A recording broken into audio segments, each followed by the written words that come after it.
Kevin Gordon here from Auto Savant with Matt Heistrom, the interaction designer that worked on the Cadillac Q system here. Great. Let's take a walk. Well, first of all, is a TFT in the dash a new thing for you guys? Nope, we've had that on other systems. Okay. You'll see that, but essentially this is a 12-inch TFT here, got an 8-inch TFT here in the center stack. As we'll go through here, the 12-inch TFT, gives us a lot of flexibility in what we're able to lay out for the customer, and they can customize a lot how they want to see that information in there. So we start going through the Absolutely. Feel okay. So we got the center stack here, which is really that's the heart and soul of the Q system. 8-inch screen. It's a fully capacitive both screen and faceplate. And as we're going through here, I'll have you pushing some buttons, but essentially this also has haptics. So when you push a screen button, because of the proximity, because of the capacitive touch surface, when you push the button, you'll feel a little slight vibration, slight pulse. You want to go ahead and push that and do that, interact with it a bit. Oh, yeah. So that just gives the user confirmation that, hey, you actually pushed a button, otherwise you wouldn't have that with the flat screen. You'll get the same haptic feedback on the screen as well. So when you push that. There we go. So the other thing that having a fully capacitive faceplate does for us is that when the system is off, it will go fully dead front, so you have a nice clean piano black finish to it. The other key feature that this has, you may have noticed that there were several buttons that were on the screen before that aren't there right now. We have proximity sensing in this center stack. So when you reach your hand in, you'll get the buttons that are pertinent to that application.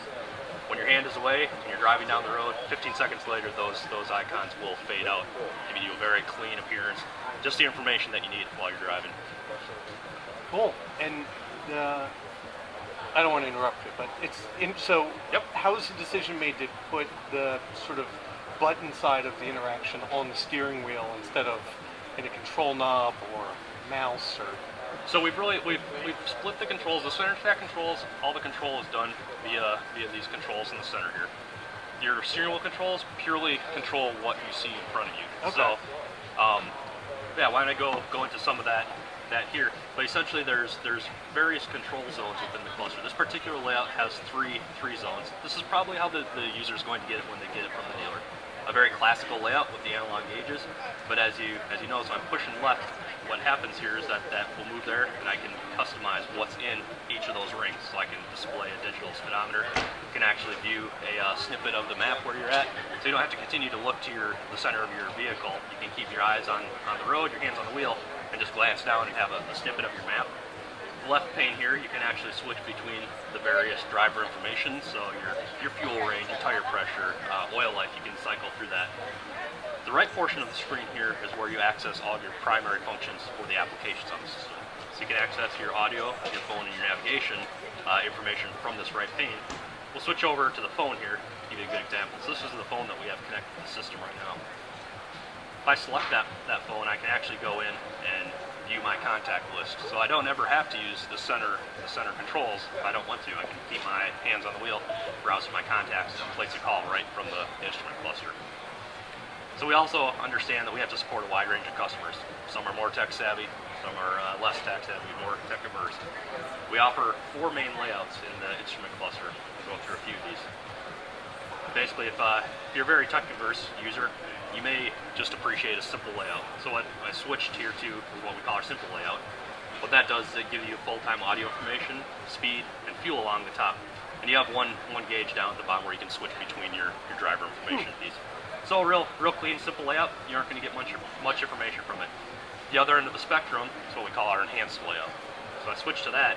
This is for the very tech-savvy person who wants all the information at their fingertips. So as you can see, there's several different zones that we have here. The top 3 zones are always fixed. So you have your current map view, your speed, and your fuel information. Along the bottom are the panes that you can actually customize. So the left and the right pane, you can switch between the different driver information, so the oil life, all your vehicle information settings. The center pane, again, is where you have access to your audio, your phone, and your navigation information. So all 4 of those views, the user is able to select between. I forgot to show you one, which if you've just purchased a brand new ATS, you may want a more aggressive, sporty gauge layout. So we do have a performance layout as well. Essentially, that just gives you a bold, more aggressive gauge look to that as well.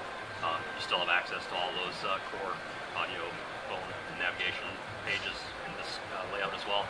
And you can also pull up the map screen in the center of your speedometer there. Are any of these going to be paired with any heads-up display pieces? Yes, so we don't have that in this book, but there will be vehicles that do offer the heads-up display where you'll be able to see that same information as you're going through the menus on your heads-up display. And is the XCS going to have any kind of night vision? That I'm not aware of. Okay. No. The other few things in the center stack that we may not have touched on yet, but essentially it's very similar to the interactions that you may have on your smartphone or an iPad, for example. There's a home screen that gives you access to all your applications. You can swipe up, and swipe down, left and right on the screen to view the different applications that you have installed. If I go into my audio view, we're listening to XM right now. I just hit the browse button. I'm presented with a list of stations. I can use the same gestures that I'm accustomed to using on my smartphone. Gesture up, gesture down. Use the slider bar. That'll actually give me a magnification bubble of where I'm at in the list. Then we do have a vertical keyboard on the left portion of the screen, so if I want to jump into the 200s, I can quickly do that by just tapping on the 200s there. The other portion that we haven't gone over yet is behind the faceplate. You have a 1.8 liter storage bin with a lighted USB port. What you can do for that, plug in your USB device, you can plug in your phone, charge it, and when you're driving around, shut that, keep it securely locked and stowed away. Cool. As well as if you want to leave it overnight, you don't have to worry about people looking and seeing what you've got connected to the system. That connection, in addition to ports available in the center console, the system will take everything that you have plugged into the system and aggregate that content, so you have one single music library that you can browse and select music from. And is there hard drive storage locally that you can transfer things to? There is not. We actually, when we were riding around with our customers, we heard that people just didn't like having to bring in their CDs and load it up onto the hard drive. They'd rather load up a USB stick or an SD card on their computer and just bring it in and leave it in the vehicle.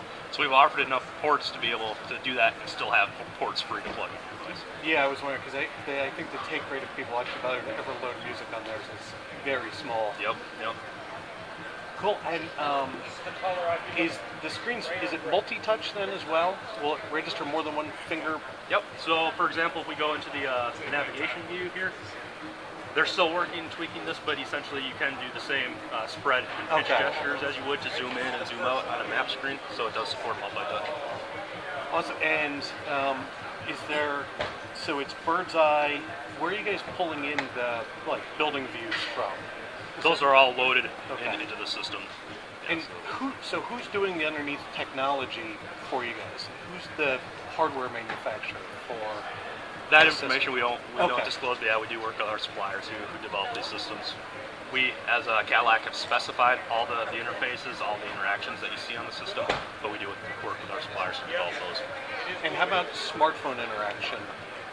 As far as applications, those type of Pandora music streaming? Yep, so we do have, right now, we do have implemented in the system the Pandora app, so you will be able to connect your smartphone device that has Pandora installed, and it will play directly to the system using the Pandora app. It's built on the HTML, on an HTML5 structure, so Linux-based processor, and we do have that capability to extend those applications going forward. And how would those updates happen? Those we're still in the early phases of that, so I can't really disclose. No problem. And we've seen that, and we've taken lessons from that, and this system is fully upgradable. So if we do want to even just refresh the look here in a few years, we're able to do that with this system and this flexible architecture. Great. All right. Well, really appreciate it. Thanks for the time. No problem. Appreciate it, Kevin.